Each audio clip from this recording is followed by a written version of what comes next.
S, ಈಗಾಗಲೇ ಕರ್ನಾಟಕದಲ್ಲಿ sensation create ಮಾಡ್ತಿರುವಂಥ ಸುದ್ದಿ ಅಂದರೆ ಅದು ಮೇರು ನಟರಾಗಿರುವಂಥ ವಿಷ್ಣುವರ್ಧನ್ ಅವರ ಸಮಾಧಿ ವಿಚಾರ. ಸುಮಾರು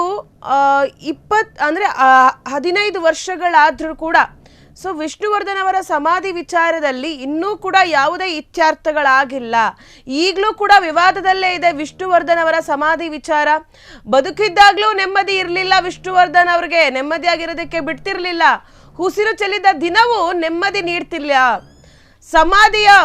ಸಮಾಧಿಯಲ್ಲೂ ನೆಮ್ಮದಿಯಾಗಿರಲು ಬಿಡ್ತಿಲ್ಲ. ಈಗ ವಿಷ್ಣು ನೆಲಸಮ ಬದುಕಿದ್ದ ವಿಷ್ಣು ಆತ್ಮಕ್ಕೆ ಈಗ ಶಾಂತಿನೇ ಸಿಗ್ತಿಲ್ಲ.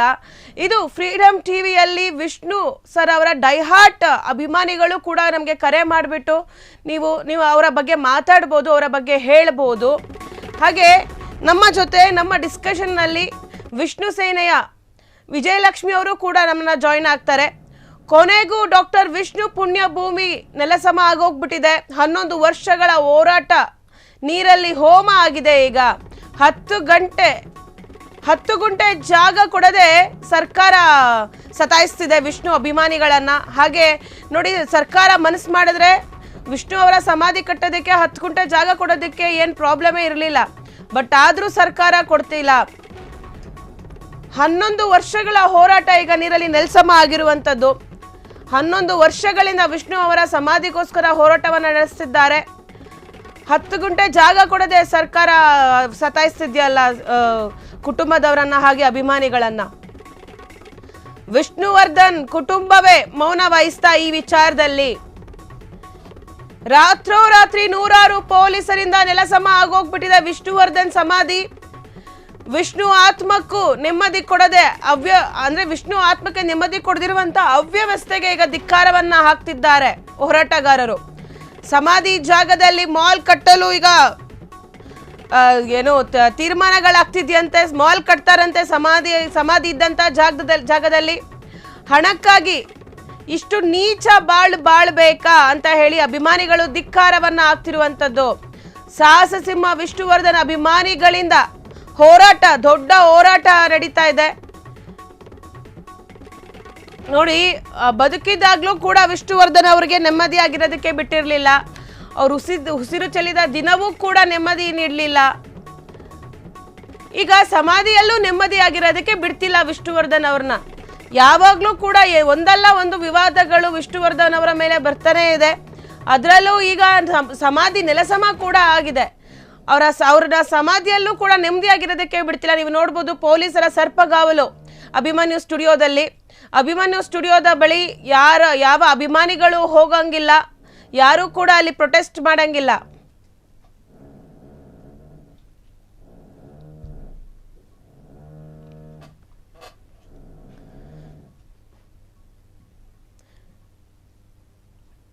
ಎಸ್, ನೀವೀಗ ನೋಡ್ತಾ ಇದ್ದೀರಾ ಅಭಿಮನ್ಯು ಸ್ಟುಡಿಯೋನಲ್ಲಿ ಪೊಲೀಸರ ಸರ್ಪಗಾವಲು ಇದೆ. ಅಭಿಮಾನಿಗಳು ಅಭಿಮನ್ಯು ಸ್ಟುಡಿಯೋದ ಬಳಿ ಹೋಗಂಗಿಲ್ಲ, ಅಲ್ಲಿ ಪ್ರೊಟೆಸ್ಟ್ ಮಾಡಂಗಿಲ್ಲ. ನಮ್ಮ ವಿಷ್ಣುದಾದ ಅವರ ಸಮಾಧಿಯನ್ನ ಏನ್ ಮಾಡಿದ್ರಿ ಅಂತ ಕೇಳಂಗಿಲ್ಲ. ಯಾರಾದ್ರೂ ಅಭಿಮಾನಿಗಳು ಅಲ್ಲಿ ಧ್ವನಿ ಎತ್ತಿದ್ರೆ ಅವರ ವಿರುದ್ಧ ಕ್ರಮ ತಗೊಳ್ಳಲಾಗುತ್ತೆ. ಅವರನ್ನ ಪೊಲೀಸರು ಅರೆಸ್ಟ್ ಮಾಡಲಾಗುತ್ತೆ. ಸೊ ಈ ರೀತಿ ಇರುವಂಥದ್ದು ಇವಾಗ ಪರಿಸ್ಥಿತಿ. ಅಭಿಮಾನಿಗಳು ಏನೂ ಮಾತಾಡಂಗಿಲ್ಲ. ಎಲ್ಲ ಅಭಿಮಾನಿಗಳಿಗೆ, ವಿಷ್ಣುವರ್ಧನ್ ಅವರ ಅಭಿಮಾನಿಗಳಿಗೆ ಅವರ ವಿಧಿವಿಧಾನಗಳು ಕಾರ್ಯ ಅಂದರೆ ಅವರ ಸಮಾಧಿ ಅಲ್ಲೇ ಇದ್ದಂಥದ್ದು, ಅವರ ಅಸ್ಥಿ ಏನಿದೆ ಅದು ಅಲ್ಲಿದ್ದಂಥದ್ದು. ಸೊ ಹಾಗಾಗಿ ಆ ಸಮಾಧಿ ಮೇಲೆ ಒಂದು ರೀತಿಯ ಅವಿನಾಭಾವ ಒಂದು ಸಂಬಂಧವನ್ನು ಹೊಂದಿದ್ರು. ಮೈಸೂರಿನಲ್ಲಿ ಸಮಾಧಿ ಇದ್ರೂ ಕೂಡ ಬಟ್ ಅಲ್ಲಿ ಅವರ ವಿಧಿವಿಧಾನಗಳು ಕಾರ್ಯಗಳು ಯಾವುದೂ ನಡೆದಿರಲಿಲ್ಲ.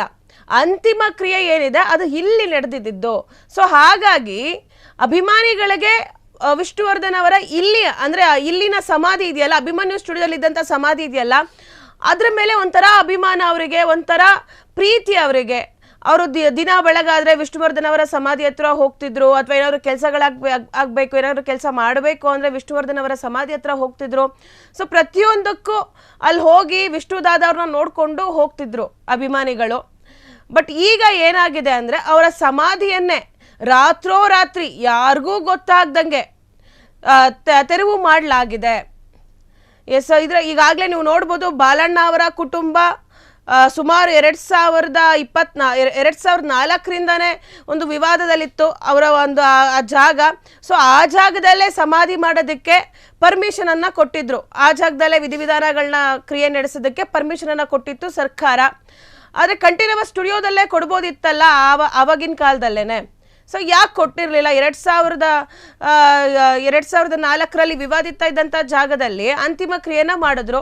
ಅದು ಮಾಡೋ ಬದಲು ಕಂಠೀರವ ಸ್ಟುಡಿಯೋದಲ್ಲೇ ಕೊಡ್ಬೋದಿತ್ತಲ್ಲ ಜಾಗನ. ಅಲ್ಲೂ ತುಂಬಾನೇ ಜಾಗ ಇದೆ. ಕಂಠೀರವ ಸ್ಟುಡಿಯೋ ಒಂದು ಎಷ್ಟು ಎಕರೆ ಇದೆ, ಅಲ್ಲಿ ಎಷ್ಟು ದೊಡ್ಡ ಜಾಗ. ಅಲ್ಲೊಂದು 10 ಗುಂಟೆ ಜಾಗ ಕೊಡೋಕ್ಕಾಗ್ತಿರ್ಲಿಲ್ವ ಸರ್ಕಾರಕ್ಕೆ. ಸೊ ಅಲ್ಲೂ ವಿಷ್ಣುವರ್ಧನ್ ಅವರಿಗೆ ಮೋಸವನ್ನ ಮಾಡಿದ್ರು. ಇನ್ನು ಇಲ್ಲಿ ಅಂತಿಮ ಕ್ರಿಯೆಯನ್ನ ಮಾಡಿ ಅಲ್ಲಿ ಸಮಾಧಿ ನಿರ್ಮಾಣ ಮಾಡಬೇಕು ಅಂತ ಹೇಳಿ ಅಭಿಮಾನಿಗಳು ಒತ್ತಾಯಿಸಿದ್ರು. ಅದಕ್ಕೂ ಕೂಡ ಇವಾಗ ಬಾಲಣ್ಣ ಅವರ ಕುಟುಂಬ ನಮ್ಮ ಜಾಗದಲ್ಲಿ ವಿಷ್ಣುವರ್ಧನ್ ಅವರ ಸಮಾಧಿ ಕಟ್ಟಂಗಿಲ್ಲ, ನಾವು ಅದಕ್ಕೆ ಪರ್ಮಿಷನ್ ಕೊಡಲ್ಲ ಅಂತ ಹೇಳಿ ತಡೆಯಾಜ್ಞೆ ತಂದು ಜಗಳ ಮಾಡಿದ್ರು. ಅಲ್ಲಿ ಕಟ್ಟಂಗಿಲ್ಲ ಅಂತ ಹೇಳಿ ವಿರೋಧವನ್ನ ವ್ಯಕ್ತಪಡಿಸಿದ್ರು. ಅದಾದ್ಮೇಲೆ ಮತ್ತೆ ಅಲ್ಲೆಲ್ಲೋ ಪಕ್ಕದಲ್ಲಿ ಒಂದು ಜಾಗವನ್ನ ನೋಡಿದ್ರು. ಅಲ್ಲೂ ಗುದ್ಲಿ ಪೂಜೆ ಎಲ್ಲ ಮಾಡಿದ್ರು, ಭೂಮಿ ಪೂಜೆ ಎಲ್ಲ ಆಯಿತು. ಬಟ್ ಅಲ್ಲಿ ಸಮಾಧಿ ಮಾಡಬೇಕಾದ್ರೆ ಅದು ಫಾರೆಸ್ಟ್ ಏರಿಯಾಗೆ ಸಂಬಂಧಪಟ್ಟಿದ್ದು ಅಂತಾಗಿ ಮತ್ತು ಅಲ್ಲೂ ಕೂಡ ಪರಿಸರವಾದಿಗಳು ಏನೋ ಅವರು ಒಂದು ಸ್ಟೇಯನ್ನು ತೊಗೊಂಡು ಬಂದರು ಕೋರ್ಟಿಗೆ ಹೋಗಿ. ಸೊ ಹಾಗಾಗಿ ಅಲ್ಲೂ ನಿರ್ಮಾಣ ಮಾಡೋಕ್ಕಾಗಲಿಲ್ಲ. ಇನ್ನೇನು ಮಾಡೋಕ್ಕಾಗುತ್ತೆ, ನಾವು ಮೈಸೂರಿಗೆ ಹೋಗ್ತೀವಿ ಅಂತ ಹೇಳಿ ಈಗಾಗಲೇ ಮೈಸೂರಿನಲ್ಲಿ ವಿಷ್ಣುವರ್ಧನ್ ಅವರ ಸ್ಮಾರಕ ನಿರ್ಮಾಣ ಆಗಿದೆ. ಬಟ್ ಅಲ್ಲಿಗೆ ಅಭಿಮಾನಿಗಳು ಹೋಗೋದಕ್ಕೆ ಇಷ್ಟ ಇಲ್ಲ. ಅಭಿಮಾನಿಗಳಿಗೆ ಒಂದು ಅವಿನಾಭಾವ ಸಂಬಂಧ ಇರೋದು ಈ ಒಂದು ಸಮಾಧಿ ಹತ್ರ. ಯಾಕಂದರೆ ವಿಷ್ಣುವರ್ಧನ್ ಅವರ ಅಂತಿಮ ಕ್ರಿಯಾ ವಿಧಾನಗಳು ನಡೆದಿದ್ದು ಇಲ್ಲಿ. ಸೊ ಹಾಗಾಗಿ ಇಲ್ಲಿ ನಮ್ಮ ವಿಷ್ಣುವರ್ಧನ್ ಅವರು ಇರೋದು. ನಾವು ಬೇರೆ ಕಡೆ ನಾವೆಲ್ಲೂ ಹೋಗಲ್ಲ. ನಮಗೆ ಇದೇ ಜಾಗದಲ್ಲಿ ಸ್ಮಾರಕ ನಿರ್ಮಾಣ ಆಗಬೇಕು, ಇದೇ ಜಾಗದಲ್ಲಿ ವಿಷ್ಣುವರ್ಧನ್ ಅವರಿಗೆ ಒಂದು ದೊಡ್ಡ ಮಂಟಪವನ್ನ ಕಟ್ಟಬೇಕು, ಇದೇ ಜಾಗದಲ್ಲಿ ನಾವು ವಿಷ್ಣುವರ್ಧನ್ ಅವ್ರನ್ನ ನಾವು ಪೂಜೆ ಮಾಡೋದು ಅಂತ ಹೇಳಿ ಅಭಿಮಾನಿಗಳು 10 ವರ್ಷಗಳಿಂದ ಹೋರಾಟವನ್ನ ಮಾಡ್ಕೊಂಡು ಬಂದಿದ್ದಾರೆ. ಆದರೆ ಇನ್ನೂ ಕೂಡ ಈ ಒಂದು ಸಂಬಂಧ ಯಾವುದೇ ಒಂದು ಇತ್ಯರ್ಥ ತೀರ್ಮಾನಗಳಾಗಿಲ್ಲ. ವಿಷ್ಣುವರ್ಧನ್ ಅವರ ಕುಟುಂಬ ಈಗಾಗಲೇ ಮೈಸೂರಲ್ಲೇ ಇರುವಂಥ ಒಂದು ಸ್ಮಾರಕವನ್ನೇ ಅದೇ ಫೈನಲು, ನಾವು ಈ ವಿಚಾರಕ್ಕೆ ಬರಲ್ಲ ಅಂತ ಹೇಳಿ ಕೈ ಬಿಟ್ಟಿದ್ದಾರೆ. ಅಂದರೆ ಅಭಿಮನ್ಯು ಸ್ಟುಡಿಯೋಗೂ ನಮಗೂ ಯಾವುದೇ ಸಂಬಂಧ ಇಲ್ಲ ಅಂತ. ಬಟ್ ಅಭಿಮಾನಿಗಳು ಇಲ್ಲ, ನಮಗೆ ಇಲ್ಲೇ ಸ್ಮಾರಕ ಆಗಬೇಕು ಅಂತ ಹೇಳಿ ಪಟ್ಟನ್ನ ಹಿಡಿದಿದ್ದಾರೆ. ಈಗ ಮತ್ತಿನ್ನೊಂದೇನಂತಂದ್ರೆ ವಿಷ್ಣುವರ್ಧನ್ ಅವರ ಅಸ್ಥಿ ಎಲ್ಲೋಯ್ತು, ವಿಷ್ಣುವರ್ಧನ್ ಅವರ ಸಮಾಧಿಯಲ್ಲಿದ್ದಂಥ ಅಸ್ಥಿ ಎಲ್ಲೋಯ್ತು, ಆ ಅಸ್ಥಿಯನ್ನ ಏನ್ ಮಾಡಿದ್ರು ಅಂತ ಹೇಳಿ ಈಗ ಅಭಿಮಾನಿಗಳು ಹೋರಾಟವನ್ನು ನಡೆಸ್ತಿದ್ದಾರೆ. ಇನ್ನು ಈ ವಿಚಾರವಾಗಿ ಶ್ರುತಿ ಅವರು ಹಾಗೂ ಸುಧಾರಾಣಿ ಅವರು ಮಾತಾಡಿದ್ದಾರೆ. ಏನ್ ಮಾತಾಡಿದ್ದಾರೆ ಬರೀ ಕೇಳ್ಕೊಬರೋಣ. ಮೊದಲೇ ಗೊತ್ತಿದ್ರೆ ಇದಕ್ಕೊಂದು ತಾರ್ಕಿಕ ಅಂತ್ಯ ಸಿಕ್ತಿತ್ತೋ ಏನೋ. ಮೊದಲಿಂದನೇ ಇದು ಆ ಜಾಗದಲ್ಲಿ ಇಷ್ಟೊಂದು ಗೊಂದಲ ಇದ್ದಿದ್ರೆ ಅವ್ರ ಕುಟುಂಬದವರು ಒಪ್ಕೊಂತಾ ಇರಲಿಲ್ಲ. ಯಾರಿಗೆ ಗೊತ್ತಿತ್ತು ಅನ್ಸುತ್ತೆ, ಗೊತ್ತಿದ್ದು ಮಾಡಿರೋದು ಅಂತ ನನಗೇನು ಅನ್ನಿಸ್ತಾ ಇಲ್ಲ. I don't know. ನಾನು ಅದ್ರ ಬಗ್ಗೆ ಹೇಳೋದಕ್ಕೆ ಹೆಚ್ಚು ನನಗೆ ಅದ್ರ ಬಗ್ಗೆ ಗೊತ್ತಿಲ್ಲ. ಈಗ 75 ವರ್ಷ ಆಗಿದೆ ಅವ್ರ ಜನ್ಮದಿನಾಚರಣೆ. ಆ ಸಮಯದಲ್ಲಿ ಒಂದು ಕಾರ್ಯಕ್ರಮ ಮಾಡಬೇಕು ಅಂತ ಎಲ್ಲರೂ ಒಂದು ಅಭಿಮಾನಿಗಳು ಸೇರ್ಕೊಂಡು ಜೋರಾಗಿ ಪ್ಲಾನ್ ಆಗಿತ್ತು. ಆದರೆ ಈಗೇನಾಗಿದೆ ಅಂತಂದರೆ ಬೇಡ ಅಂತ ಫ್ಯಾಮಿಲಿಯವರು ಕೂಡ ಬೇಡ ಮಾಡೋದು ತಿಕ್ಕಾಟ ಶುರು ಮಾಡಿದೆ ಅಭಿಮಾನಿಗಳು ಮತ್ತು ಫ್ಯಾಮಿಲಿಯವರು. ಆ ಪ್ರಶ್ನೆ ಬಗ್ಗೆ ಉತ್ತರಿಸೋದಕ್ಕೆ ನನಗೆ ಅಷ್ಟು ವಿಚಾರಗಳು ಗೊತ್ತಿಲ್ಲ. ಬಟ್ ವಿಷ್ಣು ಸರ್ ಅವರ ಜನ್ಮದಿನವನ್ನು ನಮ್ಮ ಜನ್ಮ ಇರೋವರೆಗೂ ನಾವು ಆಚರಿಸ್ತೀವಿ. ವಿಷ್ಣು ಸರ್ ಅವ್ರನ್ನ ಅದೊಂದು ಜಾಗಕ್ಕೆ ಹೋಗಿ ನಾವು ಅವ್ರಿಗೆ ನಮ್ಮನ್ನ ಸಲ್ಲಿಸಿದ್ರೆ ಮಾತ್ರ ನಮ್ಗೆ ಅವ್ರ ಮೇಲೆ ಪ್ರೀತಿ ಇದೆ ಅಂತ ಅಲ್ಲ. ಅವ್ರು ನಮ್ಮ ಹೃದಯದಲ್ಲಿ ಯಾವತ್ತೂ ಇರ್ತಾರೆ. ಮೇಡಮ್ ನಿಮ್ಗೆ ತುಂಬಾ ಸ್ಪೆಷಲ್ ಮೇಡಮ್. ಹೌದು, ಸೆಪ್ಟೆಂಬರ್ 18 ಖಂಡಿತ ಸರ್. ಅಲ್ಲಲ್ಲ, ಒಂದೇ ಜನ್ಮದಿನವನ್ನ ನಾವಿಬ್ರು ಶೇರ್ ಮಾಡ್ಕೊಳ್ತೀವಿ. ನನಗೆ ವೀರಪ್ಪ ನಾಯಕ ಸಿನಿಮಾದಲ್ಲಿ ನಾವಿಬ್ರು ಒಂದೇ ಕೇಕ್ನ ಕಟ್ ಮಾಡಿದ್ವಿ. ವಿಷ್ಣು ಸರ್ ಅವ್ರು ಹೇಳಿದ್ರು ಅವತ್ತು ಕೇಕ್ನ ಕಟ್ ಮಾಡುವಾಗ ನನ್ನ ಬರ್ತ್ಡೇನೂ ಅವತ್ತೇ ಅನ್ನೋದು ವಿಷ್ಣು ಸರ್ಗೆ ಅವತ್ತೇ ಗೊತ್ತಾಗಿತ್ತು. ನಾನು ಅವರ ತುಂಬ ದೊಡ್ಡ ಅಭಿಮಾನಿ ಚಿಕ್ಕ ಹುಡುಗಿಯಿಂದ. ನಮ್ಮ ಸ್ಕೂಲಲ್ಲಿ ಗ್ಯಾಂಗ್ ಇದ್ದರೆ ನಾನು ವಿಷ್ಣು ಅಭಿಮಾನಿಗಳ ಗ್ಯಾಂಗ್ನ ಲೀಡರ್ ನಾನು. ಸೊ ಅವ್ರಿಗೆಲ್ಲ ಆ ಕಥೆನ ಹೇಳುವಾಗ ವಿಷ್ಣು ಸರ್ ಹೇಳಿದ್ರು, ನೋನು ನನಗೆ ಕೇಕ್ ಅಂತ ತರಬೇಡಿ, ಶ್ರುತಿಯವ್ರಿಗೆ ಕೇಕ್ ತೊಗೊಂಡು ಬನ್ನಿ, ಆ ಕೇಕ್ನ ನಾನು ಕಟ್ ಮಾಡ್ತೀನಿ ಅಂತ. ಸೊ ಅಂಥ ಒಂದು ತುಂಬ ದೊಡ್ಡ ನೆನಪನ್ನು ಕೊಟ್ಟು ಹೋಗಿದ್ದಾರೆ. ಕೇವಲ ಅವ್ರ ಜೊತೆ ಆ್ಯಕ್ಟ್ ಮಾಡಿರೋ ಕಲಾವಿದರಿಗಲ್ಲ, ಕರ್ನಾಟಕದ ಪ್ರತಿಯೊಬ್ಬ ಕನ್ನಡಿಗರಿಗೂ ಅದೇ ಥರದ ದೊಡ್ಡನ್ನ ನೆನಪನ್ನು ಬಿಟ್ಟು ಹೋಗಿರುವಂಥ ಮೇರು ಕಲಾವಿದ ಅವರು. ಅವ್ರ ಆತ್ಮಕ್ಕೆ ನೆಮ್ಮದಿನೇ ಇಲ್ಲ ಅಂದ್ರೆ ನಾವು ಅಭಿಮಾನಿಗಳು ಖಂಡಿತ ಆಗ್ತಾ ಇದ್ರು. ನಾನು ಇಲ್ಲಮ್ಮ, ಹಾಗೆ ಅಂದ್ಕೊಳ್ಳೋದು ಬೇಡ. ನಾವು ತುಂಬ ಪ್ರೀತಿಸ್ತೀವಿ, ಅವ್ರನ್ನ ಆರಾಧಿಸ್ತೀವಿ, ಇವತ್ತಿಗೂ ಪೂಜಿಸ್ತೀವಿ. ಅದರಲ್ಲಿ ಕಿಂಚಿತ್ತು ಕೊರತೆ ಇಲ್ಲ ನಮ್ಮಲ್ಲಿ ಅಭಿಮಾನಿಗಳಲ್ಲಿ. ಜಾಗದ್ದು ಗೊಂದಲ ಆಯಿತು ಅನ್ನೋ ನೋವು ಎಲ್ಲರಿಗೂ ಇದೆ.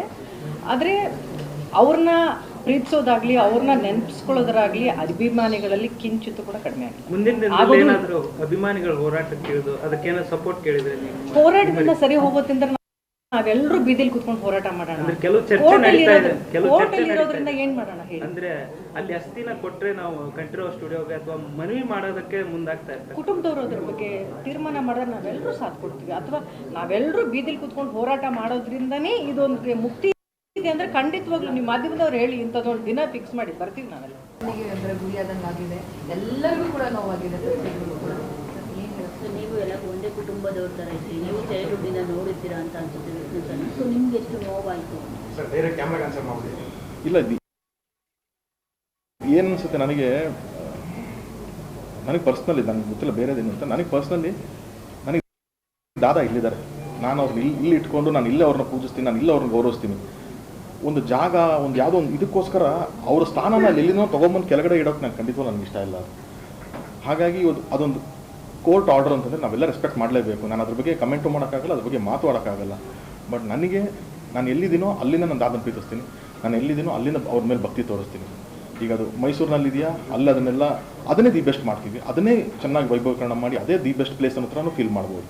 ನನಗೆ ಯಾಕೋ ಪ್ರತಿ ಸತಿನೂ ಈ ಥರದ್ದು ಏನೋ ಒಂದು ವಿಷಯ ಮಾಡಿ ನಾವು ದಾದನಿಗೇನೆ ಅವಮಾನ ಮಾಡ್ತಿದ್ದೀವ, ಅವ್ರನ್ನೇ ತೊಗೊಂಬಂದು ಇಲ್ಲಿ ಇಳಿಸ್ತಾ ಇದ್ದೀವ ಅಂತ ನನಗೆ ಆ ನೋವು ಜಾಸ್ತಿ ಇದೆ ಹೊರತು ಇವ್ರು ಯಾವುದು ಕೋರ್ಟ್ ಆರ್ಡರ್ನ ಫಾಲೋ ಮಾಡಿಲ್ವ ಅದೆಲ್ಲ ನನಗೆ ಗೊತ್ತಿಲ್ಲ. ಎಲ್ಲೋ ಅವ್ರಿಗೆ ನಾವು ಸೆಲೆಬ್ರೇಟ್ ಮಾಡಬೇಕು, ಅವ್ರನ್ನ ಇನ್ನೂ ಮೆರೆಸಬೇಕು ಅಂತ ಅಭಿಮಾನಿಗಳಾಗಿ ನಾವು ಯೋಚನೆ ಮಾಡೋದು ಬಿಟ್ಟು ಬರೀ ಈ ಥರದ್ರಲ್ಲೇ ಅವ್ರ ಹೆಸರುಗಳನ್ನ ತೊಗೊಂಡ್ಬರ್ತಾ ಇದ್ದೀವಲ್ಲ ಅನ್ನೋದು ಒಂದು ನೋವು ನನಗಿದೆ. ಸರ್, ಈಗ ಅಭಿಮಾನಿಗಳು ಹೇಳ್ತಾ ಇದ್ರು ಕನ್ನಡ ಚಿತ್ರರಂಗ ಒಂದಾಗ್ತಾ ಇದ್ರೆ ಇವತ್ತು ಸಮಾಜಕ್ಕೆ ಈ ಥರ ಪರಿಸ್ಥಿತಿ ಬರ್ತಾ ಇರಲಿಲ್ಲ, ಒಗ್ಗಟ್ಟಿಲ್ಲ. ಇಲ್ಲ, ಏನು ಗೊತ್ತಾ, ಏನೇನು ನಡೆದಿದೆ ಅಂತ ಅನ್ನೋದು ಇದು ಹಲವಾರು ವರ್ಷಗಳಿಂದ ಹಾಕ್ಕೊಂಡಿರೋದು. ಎಲ್ಲರೂ ಶ್ರಮ ಪಟ್ಟಿದ್ದಾರಮ್ಮ, ಯಾರು ಒಬ್ರು ಇದು ಮಾಡಿಲ್ಲ ಇವ್ರು ಮಾಡಿಲ್ಲ ಯಾರ ಮೇಲೂ ಬೆಟ್ ಮಾಡಿ ತೋರ್ಸೋಕ್ಕಾಗಲ್ಲ. ಚಿತ್ರರಂಗ ಬಿಡಿಮ್ಮ, ಲಕ್ಷಾಂತರ ಜನ ಅಭಿಮಾನಿಗಳೇ ನಾವೇ ಇದ್ದೀವಿ, ನಾವೇ ನಿಂತ್ಕೊಂಡಿಲ್ವ ಇದಕ್ಕೆ? ಅದಕ್ಕಿಂತ ಒಂದು ಪವರ್ ಬೇಕಾ? ಅಭಿಮಾನಿಗಳಿಗಿಂತ ಒಂದು ಪವರ್ ಬೇಕಾ? ಚಿತ್ರರಂಗ ಇರೋದೇ ಅಭಿಮಾನಿಗಳ ಮೇಲೆ, ಇನ್ನೇನು ಚಿತ್ರರಂಗ ಮಾಡುತ್ತೆ? ಅಭಿಮಾನಿಗಳಿಗಿಂತ ಏನು ಪವರ್ ಇದೆ ನಮಗೆ? ಬಟ್ ಆದರೂ ಕೂಡ ಅವ್ರ ಮನೆಯವರಾಗಿರ್ಬೋದು, ಚಿತ್ರರಂಗ ಆಗಿರ್ಬೋದು, ಯಾವಾಗ ಇದಕ್ಕೆ ಏನೇನು ಎಫರ್ಟ್ ಹಾಕ್ಬೇಕು ಎಲ್ಲನೂ ಹಾಕೊಂಡ್ಬಂದಿದ್ದಾರೆ. ಬಟ್ ಅದು ಎಲ್ಲಿ ಮಿಸ್ಟೇಕ್ ಆಗಿದೆಯೋ ಏನೋ, ಕೋರ್ಟಿಂದ ಆರ್ಡರ್ ಬಂದಿದೆ, ಹೈಕೋರ್ಟಿಂದನೇ ಆರ್ಡರ್ ಅಂತ ಹೇಳ್ತಿದ್ದಾರೆ ಇವತ್ತು. ಸೊ ಇದು ನಾನು ಹೇಳ್ತಾ ಇರೋದು ಅದನ್ನೇ ಮತ್ತೆ ನಾವೇನೋ ಅದನ್ನು ತುಂಬ ಅದ್ರ ಬಗ್ಗೆನೇ ಸುತ್ತಾಡ್ತಾ ದಾದನ ಹೆಸರನ್ನ ತೊಗೊಂಬಂದು ಅಲ್ಲಿಗೆ ತರ್ತಾ ಇದೀವಿ ಹೊರತು ಎಲ್ಲ ನಾವು ನೆಕ್ಸ್ಟ್ ಲೆವೆಲ್ ಮೆರೆಸ್ಬೇಕಲ್ವ ಅದನ್ನು ಅನ್ನೋದೇ ನನಗೆ ಅನಿಸ್ತಾ ಇದೆ. ಅದನ್ನು ಸರ್, ಈಗ ವಿಷ್ಣು ಸರ್ ಫ್ಯಾಮಿಲಿಯವರೇನೆ ಅಭಿಮಾನಿಗಳನ್ನ ಕಡೆಗೆ ಅನಿಸ್ತಾ ಇದ್ದಾರೆ. ನಮ್ಗೆ ಆಲ್ರೆಡಿ ಒಂದು ಸಮಾಧಿ ಇದೆ, ಇವ್ರಿಗೆ ನಮ್ಗೆ ಅದ್ರ ಬಗ್ಗೆ ನಮ್ಮ ಸಂಬಂಧ ಇಲ್ಲ ಅನ್ನೋ ಥರ ಅವ್ರು ಮಾತಾಡೋದ್ರಿಂದನೇ ಯಾರು ಸಪೋರ್ಟ್ ಮಾಡ್ತಾ ಇಲ್ಲ, ಅದಕ್ಕೆ ಹೊಡೆದಾಕಿದ್ದಾರೆ ಅನ್ನೋ ಥರ ಒಂದು ಅಭಿಮಾನಿಗಳಿಗೂ. ಇಲ್ಲ ಸರ್, ಅದೇ ಹೇಳ್ತಲ್ವಾ, ಅವ್ರ ಮನೆಯವ್ರಿಗೆ ಅವ್ರೂ ಯಾರಿಗೂ ಇಷ್ಟ ಇರಲ್ಲ ಸರ್, ಮಾಡಬಾರ್ದು ಅಂತ ಇರುತ್ತಾ. ಈಗ ಭಾರತೀಯ ಅಮ್ಮ ಆಗಿರಲಿ, ಅನಿರುದ್ಧ ಅವರಾಗಿರಲಿ, ಅವ್ರಿಗೆ ಬೇಡ ಇದು ನಮಗೇನಿದು ಅಂತ ಅನ್ಸಿರುತ್ತಾ. ಎಲ್ಲ ಎಫರ್ಟ್ ಹಾಕಿರ್ತಾರೆ, ಅವರು ಏನೇನು ಮಾಡ್ಬೇಕು ಎಲ್ಲನೂ ಮಾಡಿರುತ್ತೆ. ಅದೇ ಹೇಳ್ತಿಲ್ವಾ, ಇದರಲ್ಲಿ ಏನೇನು ಟೆಕ್ನಿಕಾಲಿಟೀಸ್ ಇರುತ್ತೋ ನಮ್ಮನ್ನೆಲ್ಲ ಮೀರಿದ್ದೇನೋ ಒಳಗಡೆ ಇರುತ್ತೆ. ನಾವು ಹೊರಗಡೆ ನೋಡ್ತಾ ಇರ್ತೀವಿ ಅಷ್ಟೇ. ಅವ್ರು ಪ್ರತಿದಿನ ಅದ್ರ ಬಗ್ಗೆ ನೋಡ್ತಿರ್ತಾರೆ, ಪ್ರತಿದಿನ ಅದ್ರ ಬಗ್ಗೆ ಯೋಚನೆ ಮಾಡಿರ್ತಾರೆ. ಸೊ ಎಲ್ಲ ಎಫರ್ಟ್ಸ್ ಹಾಕಿದ್ದಾರೆ ಸರ್. ಇವತ್ತು ನಾನು ಹೇಳ್ತಾ ಇರೋದು ಏನಿದೆ ಅದನ್ನು ಏನು ಬೆಸ್ಟ್ ಮಾಡೋಣ, ಅದನ್ನು ಹೆಂಗೆ ನಾವು ಚೆನ್ನಾಗಿ ನೋಡ್ಕೊಂಡು ಅನ್ನೋದ್ರ ಮೇಲೆ ನಾವು ಇರಬೇಕೇ ಹೊರತು ಬೇರೆ ಯಾವುದನ್ನು ಅದನ್ನು ಕಾಂಪ್ಲಿಕೇಟ್ ಮಾಡ್ತಾ ಅಥವಾ ಅದನ್ನು ನನಗೆ ಅದೇ ಬೇಜಾರು ಬಂದಿರೋದು ಅಷ್ಟೇ. ಮೊದಲೇ ಗೊತ್ತಿದ್ರೆ ಇದಕ್ಕೊಂದು ತಾರ್ಕಿಕ ಅಂತ್ಯ ಸಿಗ್ತಿತ್ತೋ ಏನೋ. ಮೊದಲಿಂದನೇ ಇದು ಆ ಜಾಗದಲ್ಲಿ ಇಷ್ಟೊಂದು ಗೊಂದಲ ಇದ್ದಿದ್ರೆ ಅವ್ರ ಕುಟುಂಬದವರು ಒಪ್ಕೊತಾ ಇರಲಿಲ್ಲ. ಯಾರಿಗೆ ಗೊತ್ತಿತ್ತು ಅನ್ಸುತ್ತೆ, ಗೊತ್ತಿದ್ದು ಮಾಡಿರೋದು ಅಂತ ನನಗೇನು ಅನ್ನಿಸ್ತಾ ಇಲ್ಲ. ಐ ಡೋಂಟ್ ನೋ, ನಾನು ಅದ್ರ ಬಗ್ಗೆ ಹೇಳೋದಕ್ಕೆ ಹೆಚ್ಚು ನನಗೆ ಅದ್ರ ಬಗ್ಗೆ ಗೊತ್ತಿಲ್ಲ. ಯಾಕಂದರೆ ಈಗ 75 ವರ್ಷ ಆಗ್ತಿದೆ ಅವ್ರ ಜನ್ಮದಿನಾಚರಣೆ. ಆ ಸಮಯದಲ್ಲಿ ಒಂದು ಕಾರ್ಯಕ್ರಮ ಮಾಡಬೇಕು ಅಂತ ಎಲ್ಲರೂ ಒಂದು ಅಭಿಮಾನಿಗಳು ಸೇರ್ಕೊಂಡು ಜೋರಾಗಿ ಪ್ಲಾನ್ ಆಗಿತ್ತು. ಆದರೆ ಈಗೇನಾಗಿದೆ ಅಂತಂದರೆ ಬೇಡ ಅಂತ ಫ್ಯಾಮಿಲಿಯವರು ಕೂಡ ಬೇಡ ಮಾಡೋದು ತಿಕ್ಕಾಟ ಶುರು ಮಾಡಿದೆ ಅಭಿಮಾನಿಗಳು ಮತ್ತು ಫ್ಯಾಮಿಲಿಗಳು. ಎಸ್, ನೋಡಿದ್ರಲ್ಲ ವೀಕ್ಷಕರೇ ಶ್ರುತಿ ಅವರ ಮಾತುಗಳನ್ನು. ತುಂಬಾನೇ ಒಂದು ನಾವು ಸಿನಿಮಾ ಮಾಡಬೇಕಾದ್ರೆ ತುಂಬಾನೇ ಕೇರ್ ಮಾಡ್ತಿದ್ರು, ಒಂದು ಒಳ್ಳೆ ವ್ಯಕ್ತಿತ್ವ ಇದ್ದಂಥವ್ರು. ಸೊ ನಮ್ಗೆ ಇವಾಗಲೂ ಕೂಡ ಬೇಜಾರಾಗುತ್ತೆ ಅವರ ಒಂದು ಸಮಾಧಿ ವಿಚಾರದಲ್ಲಿ ಈ ರೀತಿ ಒಂದು ವಿವಾದಗಳು ಇರೋದ್ರಿಂದ. ಬಟ್ ಪ್ರೊಟೆಸ್ಟ್ ಮಾಡೋದ್ರಿಂದ, ಹೋರಾಟ ನಡೆಸೋದ್ರಿಂದ ಏನಾದ್ರು ಒಂದು ನಮಗೆ ಅಂತ್ಯ ಸಿಗುತ್ತೆ ಅಥವಾ ಇದಕ್ಕೊಂದು ನ್ಯಾಯ ಸಿಗುತ್ತೆ ಅಂದರೆ ಎಲ್ಲರೂ ಕೂತ್ ಪ್ರೊಟೆಸ್ಟ್ ಮಾಡೋಣ. ಬಟ್ ಸಿಗಲ್ಲ, ಅದು ಈಗಾಗಲೇ ಗೊಂದಲದಲ್ಲಿರುವಂಥ ಸ್ಥಳ, ಅಲ್ಲಿ ಏನೂ ಮಾಡೋಕ್ಕಾಗಲ್ಲ. ಬಟ್ ಆದರೆ ವಿಷ್ಣುವರ್ಧನ್ ಅವರ ಆತ್ಮಕ್ಕೆ ಶಾಂತಿ ಸಿಗಲಿ ಅಂತ ಹೇಳಿ ಅವರ ಅಭಿಮಾನಿಗಳಾಗಿ ನಾನು ಕೂಡ ಕೇಳ್ಕೊತೀನಿ ಅಂತ ಹೇಳಿದ್ರು. ಆ್ಯಂಡ್ ನಾನು ಕೂಡ ಅವರ ಅಭಿಮಾನಿ ಅಂತ ಹೇಳಿದ್ರು. ಎಸ್, ಈಗಾಗಲೇ ಚಿತ್ರರಂಗದಲ್ಲಿ ಸಾಕಷ್ಟು ಜನರಿಗೆ ಒಂದು ಘಟನೆ ನೋವುಂಟನ್ನು ಮಾಡಿದೆ. ವಿಷ್ಣುವರ್ಧನ್ ಅವರ ಸಮಾಧಿ ವಿಚಾರ ಈ ರೀತಿ ಇರುವಂಥದ್ದು. ಮೊದಲೇ ಅಲ್ಲಿ ಈ ರೀತಿಯಾದ ಗೊಂದಲಗಳಿದೆ, ಕುಟುಂಬದಲ್ಲೇ ಆಸ್ತಿ ವಿವಾದ ಇದೆ, ಅವರ ಜಾಗನ ಬಿಟ್ಕೊಡಲ್ಲ ಅಂತ ಹೇಳಿದ್ರೆ ಯಾರು ಕೂಡ ಅಲ್ಲಿ ಸಮಾಧಿಯನ್ನ ಅಂದ್ರೆ ಅಲ್ಲಿ ಸಮಾಧಿ ನಿರ್ಮಾಣ ಮಾಡ್ತಿರ್ಲಿಲ್ಲ, ಮತ್ತೆ ಅಂತಿಮ ಕ್ರಿಯಾವಿಧಾನಗಳನ್ನ ಅಲ್ಲಿ ನೆರವೇರಿಸ್ತಾ ಇರಲಿಲ್ಲ. ಆದ್ರೂ ಇದು ಯಾರಿಗೂ ಗೊತ್ತಿರಲಿಲ್ಲ, ಇವಾಗ ಅದು ಮಾಡಿಬಿಟ್ಟಿದ್ದಾರೆ. ಬಟ್ ಇವಾಗ ವಿವಾದದಲ್ಲಿದೆ ವಿಷ್ಣುವರ್ಧನ್ ಅವರ ಸಮಾಧಿ ವಿಚಾರ. ಅಭಿಮಾನಿಗಳಿಗೆ ಇದೊಂದು ದೊಡ್ಡ ಕೊರಗಾಗಿದೆ. 10 ವರ್ಷಗಳಿಂದ ಹೋರಾಟವನ್ನ ಮಾಡ್ತಿದ್ದಾರೆ. ಕ್ಷಣ ಕ್ಷಣದ ಸುದ್ದಿಗಳಿಗಾಗಿ ಫ್ರೀಡಂ ಟಿವಿ ಸಬ್ಸ್ಕ್ರೈಬ್ ಮಾಡಿ, ಲೈಕ್ ಮಾಡಿ ಹಾಗೂ ಫಾಲೋ ಮಾಡಿ. ಹೊಸ ಸುದ್ದಿಗಳ ನೋಟಿಫಿಕೇಶನ್ಗಾಗಿ ಬೆಲ್ ಐಕಾನ್ ಮೇಲೆ ಕ್ಲಿಕ್ ಮಾಡಿ.